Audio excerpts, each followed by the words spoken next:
Estamos en la clase número 17, ya nos quedan solamente 13 clases después de esta. Vamos a ver hoy día el primer punto de la teología reformada, de los 5 puntos que se menciona, que es la depravación total.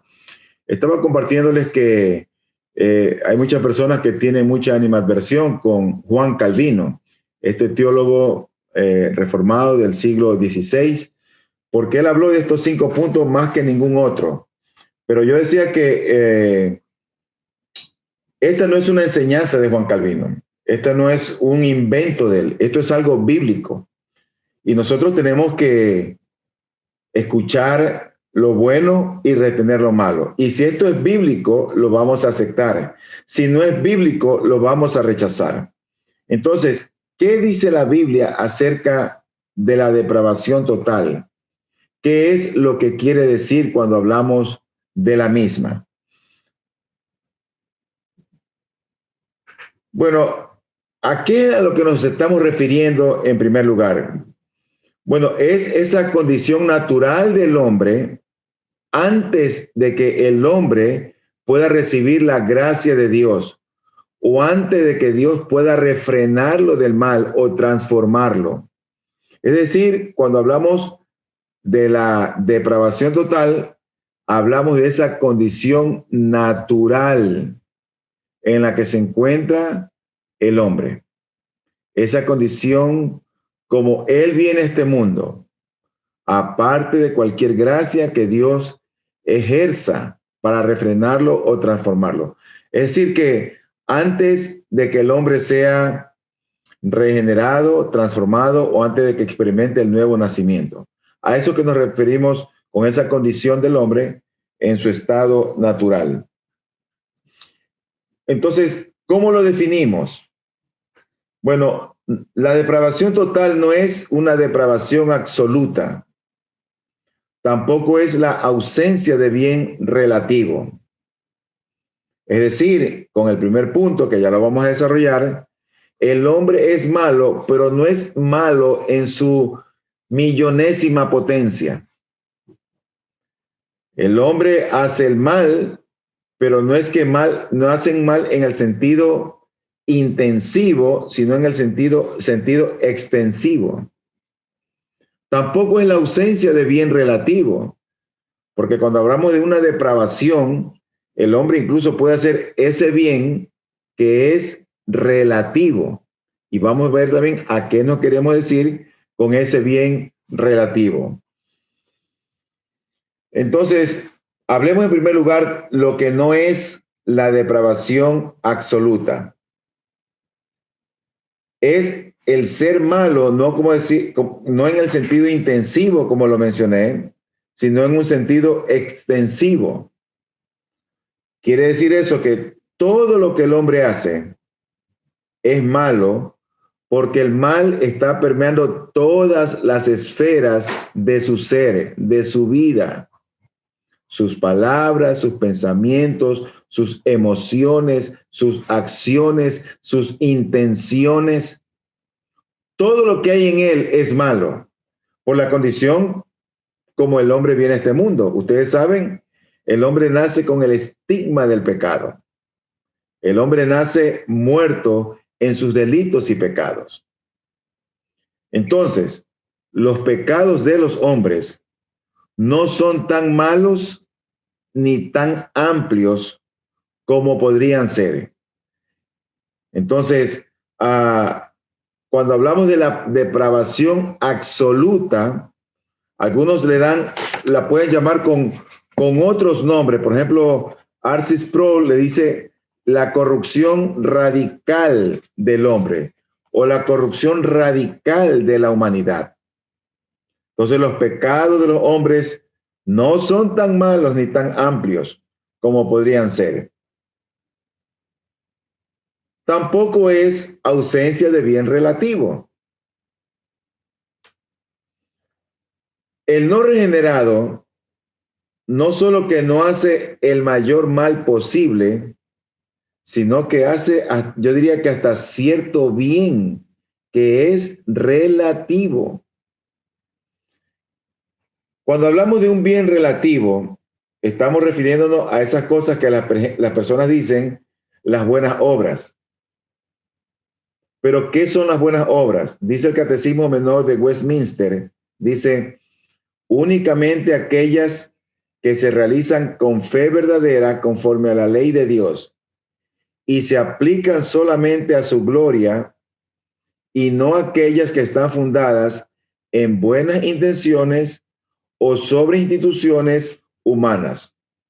Ustedes ven que, por ejemplo, el Día del Padre, el Día de la Madre, en el tiempo de cumpleaños o de aniversario, los pecadores, la gente sin Cristo, la gente sin esperanza, aquel que no ha sido regenerado, hacen ciertos bienes, celebrando un onomástico, una fecha, celebrando algo.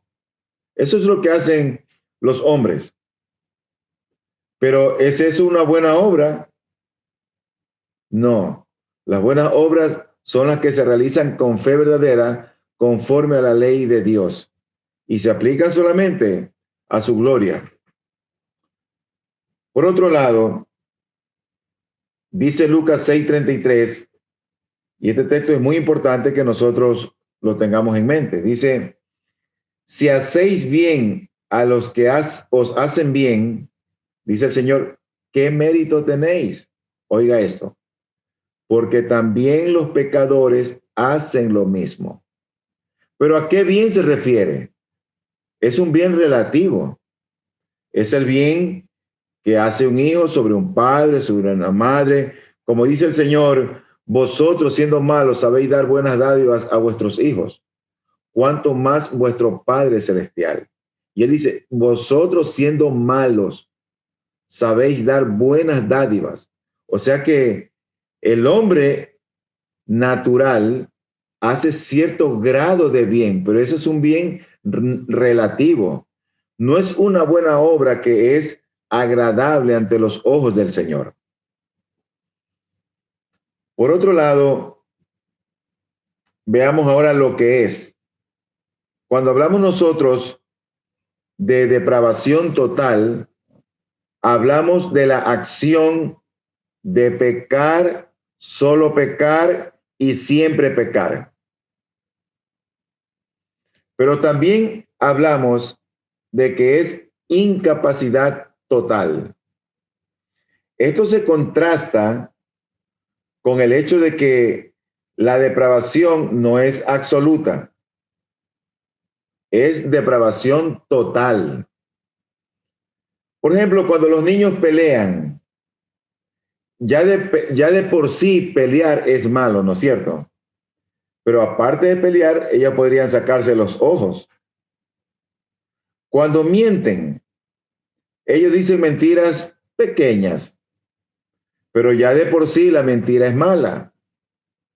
Ellos podrían decir mentiras mucho mayores. O también cuando nosotros nos airamos, la gente con ira mata a otra persona, pero no siempre cuando nosotros nos airamos cometemos homicidio. Ahora, siendo pecadores, nos preguntamos, ¿por qué las personas no hacen todo el mal que podrían hacer en su máxima potencia? Porque nosotros no estamos hablando de una depravación absoluta, sino de una depravación total. Pero el hombre no hace todo el mal que pudiera hacer por la gracia común del Señor que da a los no creyentes y los refrena. Por eso, el contraste de esto, es decir, lo que es la depravación total, es solo pecar y siempre pecar. Y también, por otro lado, es incapacidad total. Entonces nos preguntamos ahora, ¿qué es solo pecar y siempre pecar? Bueno, significa que el hombre natural nunca puede hacer ningún bien que sea fundamentalmente agradable a los ojos del Señor. Nadie que no haya sido regenerado, que no haya sido restaurado, puede hacer algo que sea agradable a los ojos de Dios. De hecho, siempre hace el mal. Ahora, esta depravación es extensiva, como yo dije hace un momento, más que intensiva. El hombre no peca en todas las formas posibles, ni en la forma peor posible. Puede, como decíamos hace un momentito, hacer inclusive algún bien relativo, pero peca en todo lo que hace. No hace, en otras palabras, ni una sola cosa que sea completamente agradable a Dios. Tú has leído en el libro de los Salmos, en el capítulo 7, que dice la Biblia que Dios está airado con el pecador todos los días. Todos los días.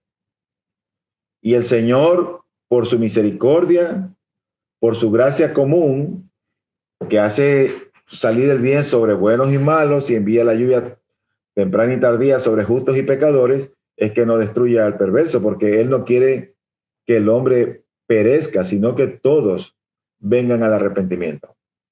Por lo tanto, cuando tú veas a una persona que no está regenerada, tu pensamiento debe ser que sus obras, sus acciones, las emociones de aquel o de aquella que está sin Cristo, está en una depravación total y por lo tanto sus obras no agradan al Señor.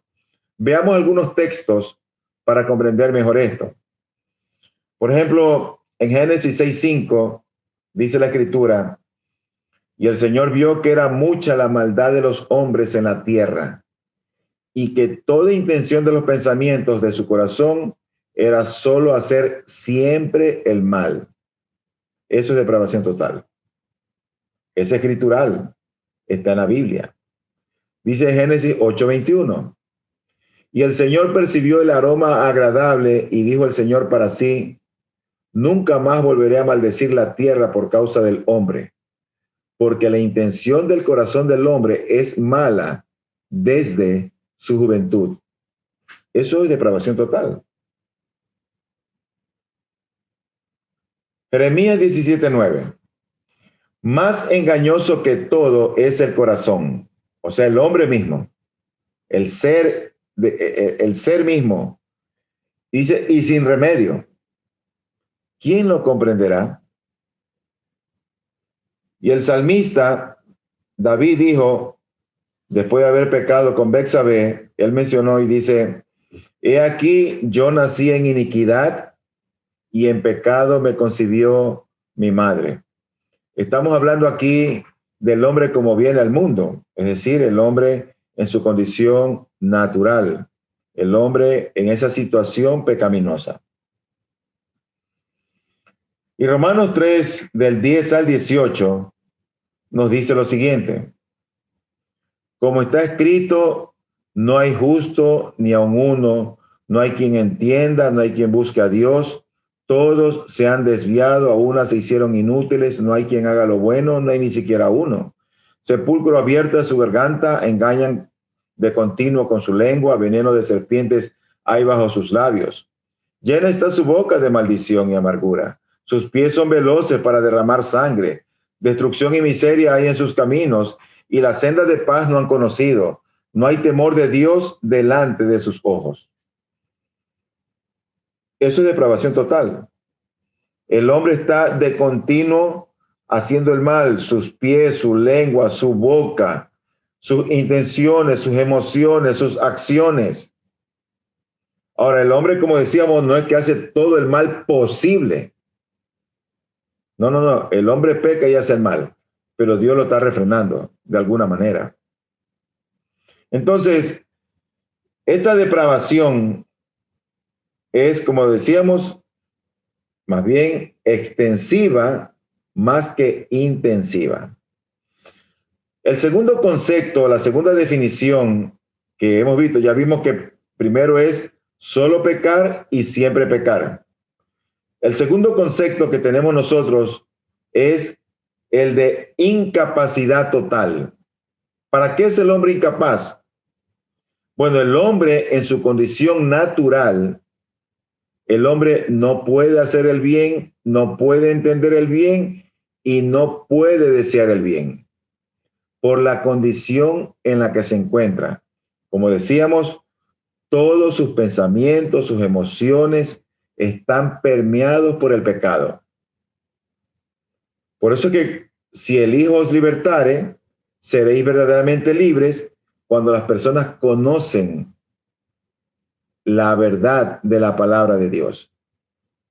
De hecho, la salvación es un milagro, porque imagínate en esa condición en que el hombre está, donde no puede hacer el bien, no puede entender ni siquiera el bien, y ni siquiera tampoco puede desear el bien.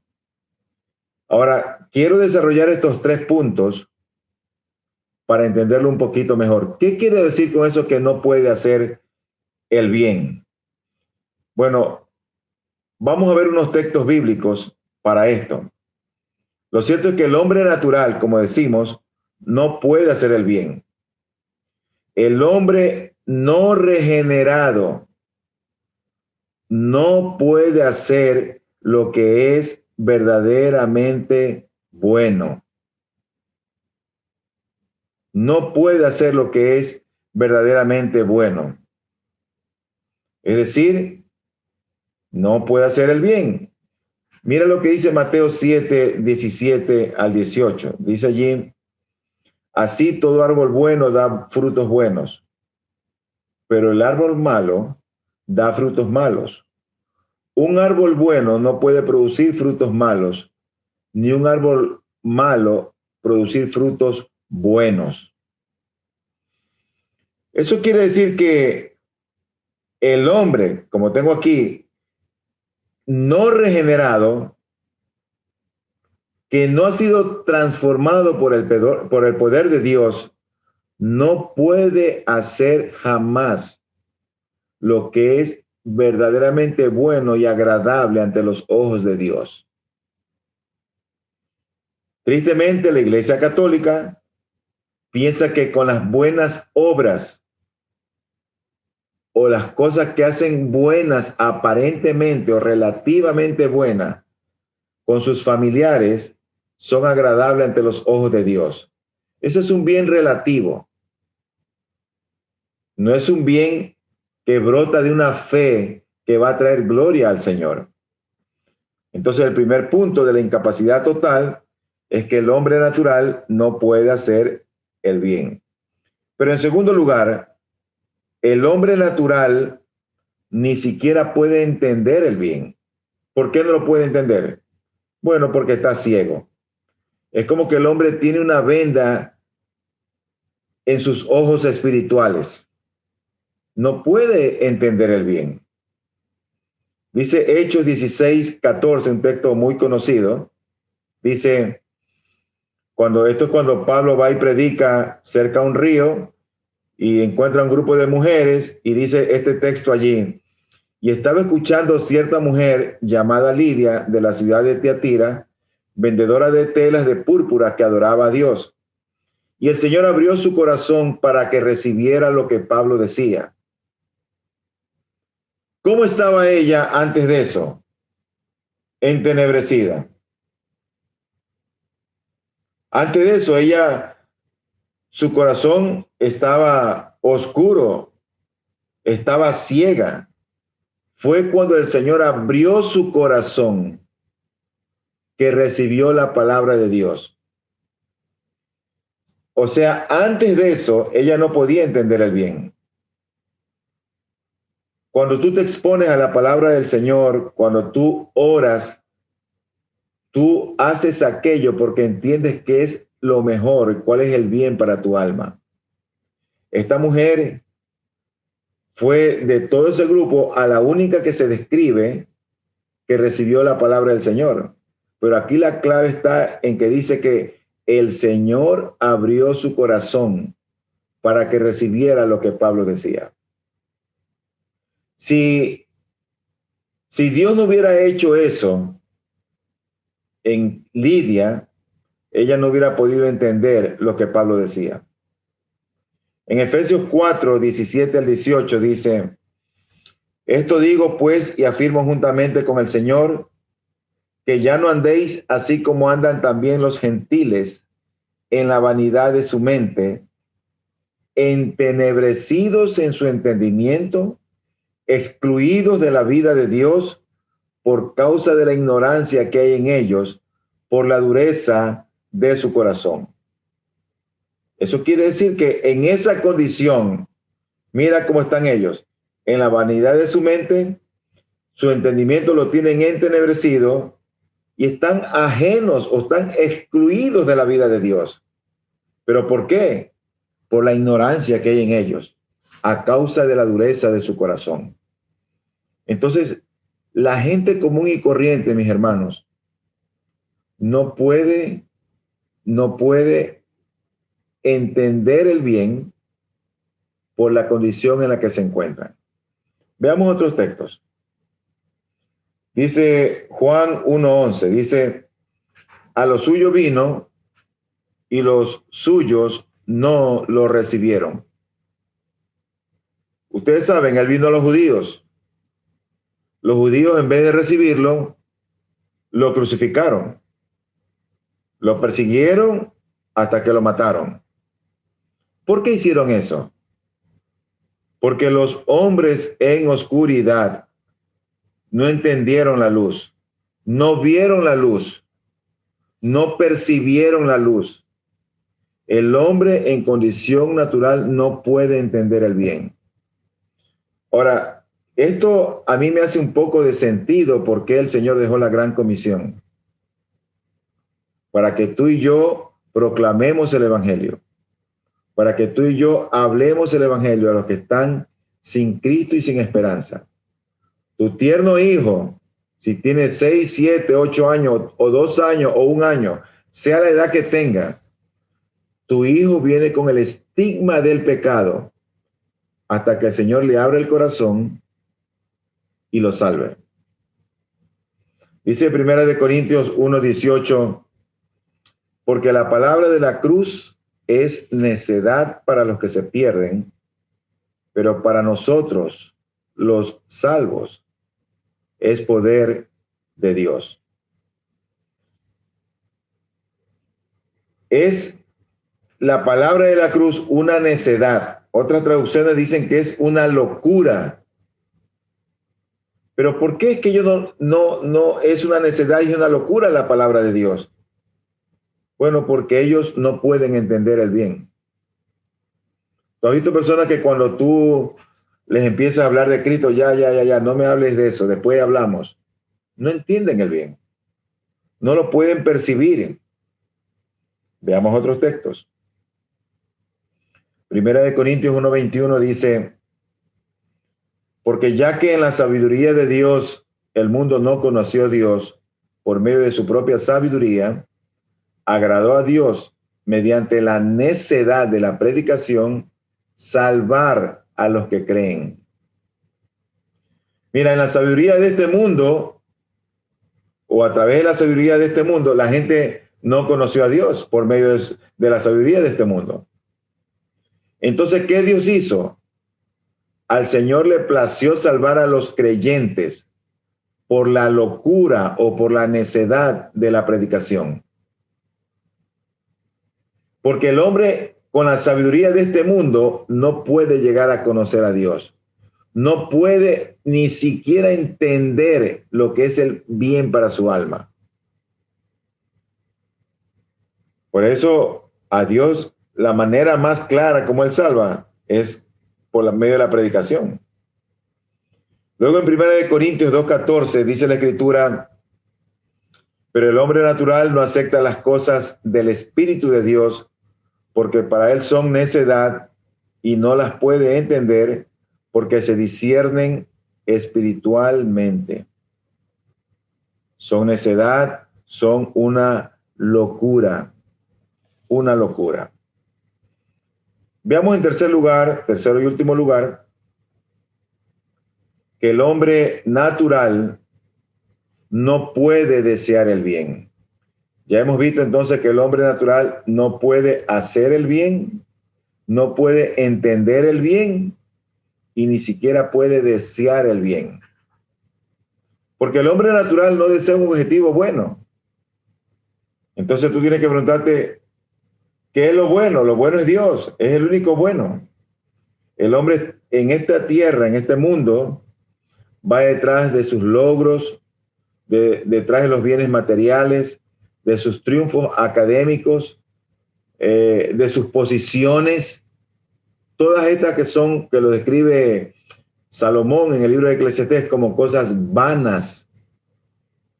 El hombre no tiene, por lo general, un corazón para el Señor. Es decir, que el hombre natural no desea o no tiene un objetivo bueno.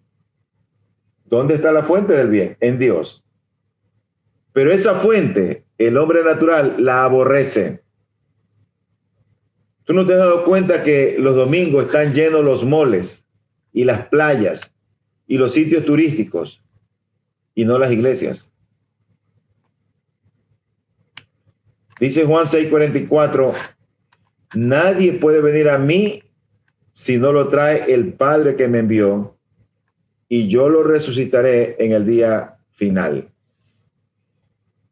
A pesar de que este texto tiene que ver con dos otros temas que tienen que ver con el llamamiento eficaz y con la expiación limitada, este pasaje también se aplica en la depravación total. Porque cuando dice el texto, nadie puede venir a mí si no lo trae el Padre que me envió, eso significa que es el Padre el que alumbra el entendimiento y el que alumbra los ojos para que el hombre tenga la capacidad y busque a Dios.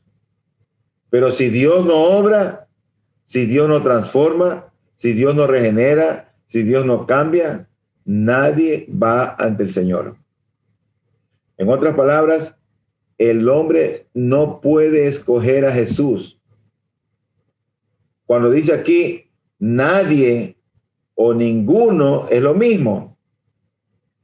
Nadie puede venir a mí si no lo trae el Padre. El hombre no puede escoger al Señor. El hombre no puede desear el bien. ¿Qué es el bien para nuestras almas? Cristo. Él no puede desear el bien. Por eso dice el texto, nadie, a menos que el Padre lo traiga. Esa es la idea. Veamos otro texto.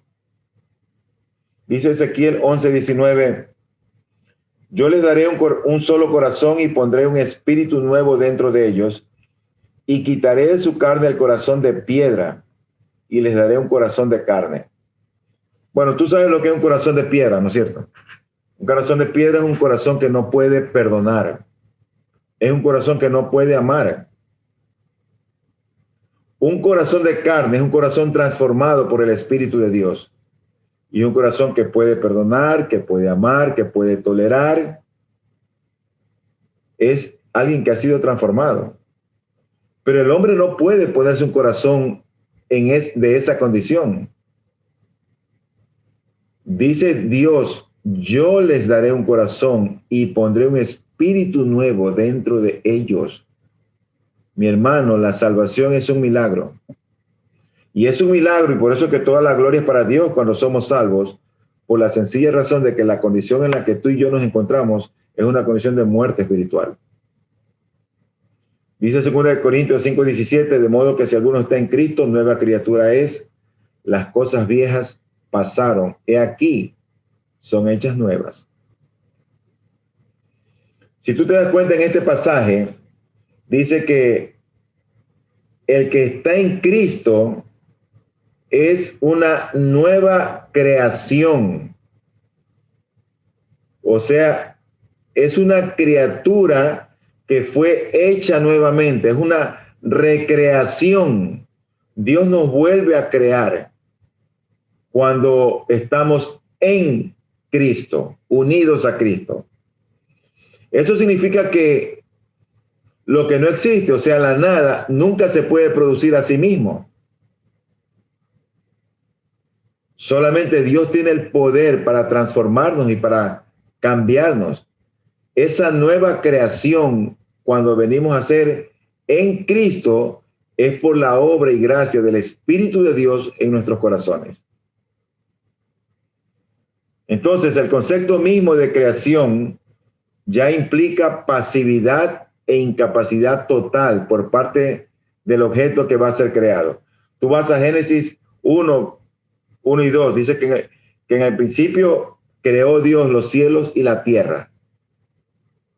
¿Y de qué lo creó los cielos y la tierra? De la nada. Es decir, que la nada estaba pasiva. La tierra, los cielos, los mares y todo lo que hay en nuestro alrededor fue creado por la actividad, por la voz, por la palabra de Dios. Por eso que digo aquí que el concepto mismo de creación implica pasividad y al mismo tiempo incapacidad total por parte del objeto que va a ser creado, porque sale de la nada. Entonces, cuando nosotros llegamos a ser una nueva criatura, nosotros no hacemos nada, es Dios que nos transforma. Es el Señor que realmente está obrando en nosotros. Y vemos entonces ahora los dos últimos textos de Efesios 2:21 y 2:5, y dice: y Él os dio vida a vosotros, que estabais muertos en vuestros delitos y pecados. La condición del hombre antes de venir a Cristo, el hombre no está herido, no está en coma, no está en cuidados intensivos. El hombre no es que está cansado, el hombre está muerto. Espiritualmente hablando, está muerto. Eso quiere decir que ni quiere, ni puede, ni desea a Dios. Y solamente se puede dar vida a un ser que está muerto. Por eso dice Efesios 2:1, y Él os dio vida a vosotros, que estabais muertos. Porque estaban muertos es que les da vida. Y estaban muertos en sus delitos y pecados. Eso es depravación total. Luego dice Efesios 2:5, aun cuando estábamos muertos en nuestros delitos, nos dio vida juntamente con Cristo. Por gracia habéis sido salvados. Ahora, imagínate la condición en que se encuentra el hombre, de muerte espiritual, muerte en sus delitos y pecados. ¿Tú crees que una persona que esté muerto en sus delitos y pecados desearía el bien? No, porque está muerto. Está muerto, en esa condición está muerto. En conclusión, la depravación total explica los problemas que hay en nuestro mundo. Mi esposa hace unos pocos minutos antes de empezar la reunión me enseñó un video de lo que está pasando en Estados Unidos, cómo los seguidores de Trump, del presidente de los Estados Unidos, se han tomado el Capitolio y la gente se fue encima de los policías, de la seguridad, los que estaban en el Capitolio para nombrar a Biden presidente, tuvieron que salir porque no aceptan la derrota de Donald Trump. Bueno, es la depravación total la que explica los problemas de nuestro mundo. Cuando tú entiendes esta doctrina, esa doctrina lo que te trae de tu corazón es paz, porque tú empiezas a entender por qué está el mundo como está. Por otro lado, el conocimiento de la depravación total debería también enseñarnos que somos totalmente malos y estamos en una situación terrible a no ser que Dios nos ayude.